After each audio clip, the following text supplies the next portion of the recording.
Welcome back to Artificial Evidence. I am your host, Owen Carver, and as always, the algorithm knows. A quiet home on the edge of town, dinner plates still full on the table, a television left running, a door slightly ajar, and an entire family gone without a trace.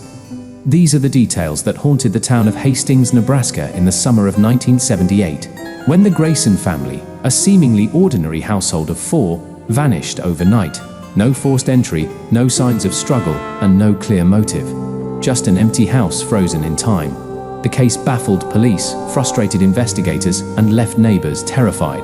The more they searched, the fewer answers they found. Theories emerged. Some believed Harold Grayson had been in trouble, leading his family into hiding.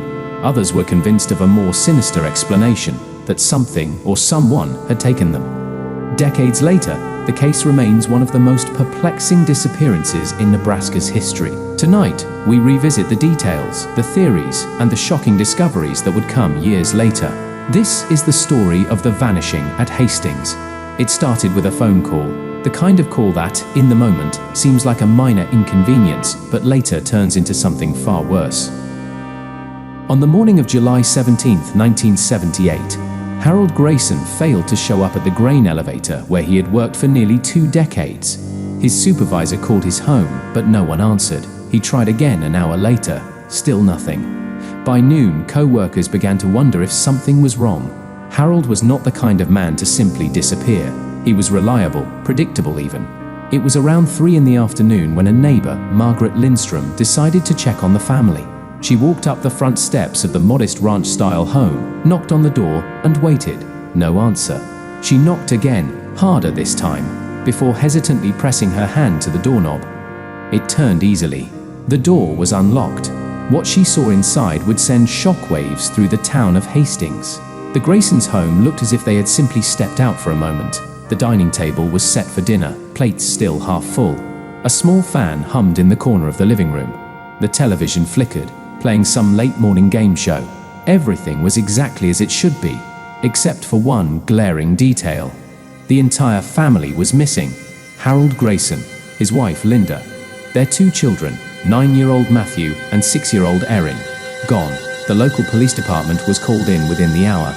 Officers walked through the house, noting the eerie stillness. There was no sign of a break-in, no signs of violence, no scattered papers or overturned furniture. Their car was still parked outside, the beds were made, clothes were still in the closets, and even the family dog was curled up in the backyard, unfazed. The only unusual detail was a single chair in the living room, tipped onto its side. It was a small thing, but enough to suggest that something had happened. The initial investigation turned up nothing. No witnesses, no strange visitors, no reports of a struggle. Neighbors reported hearing nothing out of the ordinary the night before. The Graysons were not known to have enemies, nor were they involved in anything remotely criminal. Theories began circulating almost immediately. Some believed the family had simply packed up and left, but investigators found their wallets, purses, and identifications still inside the house. They had not taken any clothing or packed bags. It was as if they had stepped out the door and vanished into thin air. Then came the first break in the case. A week after the disappearance, a farmer named Alan Pritchard, who lived nearly 20 miles outside of town, reported something strange. He had been walking his fields that morning when he found a child's shoe partially buried in the dirt. It was small, red, and scuffed along the sides, a brand commonly worn by children in the 70s. Alan had thought little of it at first, assuming it had been lost long ago. But later that evening, while watching the news, he saw the missing poster for Matthew and Erin Grayson. His stomach sank. The shoe looked identical to the ones Matthew had been wearing in the last known photograph of him. Authorities arrived at the farm the next day. They combed the area, searching for any additional evidence. After hours of scouring the fields, a deputy spotted something near a drainage ditch, a scrap of fabric, partially torn. It was a piece of a child's dress, later confirmed to match one that Erin had been photographed in. This was the first real indication that something terrible had happened to the Grayson family. For weeks, police searched the surrounding countryside, but no further clues were found. The case began to stall.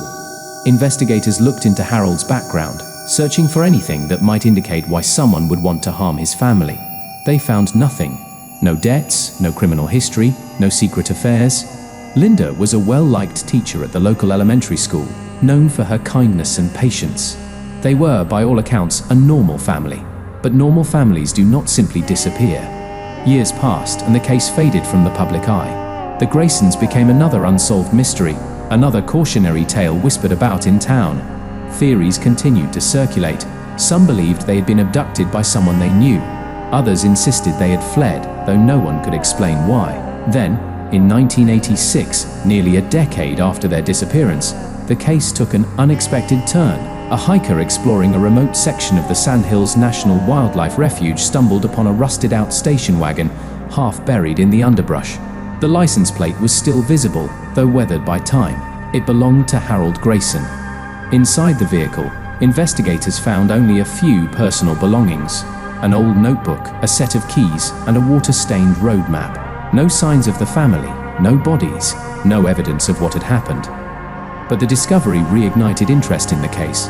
Why had the car been left nearly 100 miles away from Hastings? And if the Graysons had been in that car, where had they gone after leaving it behind? To this day, the disappearance of the Grayson family remains one of Nebraska's greatest mysteries. No arrests have ever been made, no definitive answers have ever been found. Theories continue to swirl, but the truth remains just out of reach. The case is still classified as an open investigation, though with each passing year, the chances of solving it grow slimmer. Somewhere out there, the answer exists. Whether it is buried beneath the Nebraska soil, locked away in someone's memory, or lost to time itself, we may never know. But cases like this remind us of one unsettling reality. People do not just vanish. Someone always knows something. Thank you for listening to Artificial Evidence. If you have not already, be sure to like and subscribe. I am Owen Carver, and as always, the algorithm knows.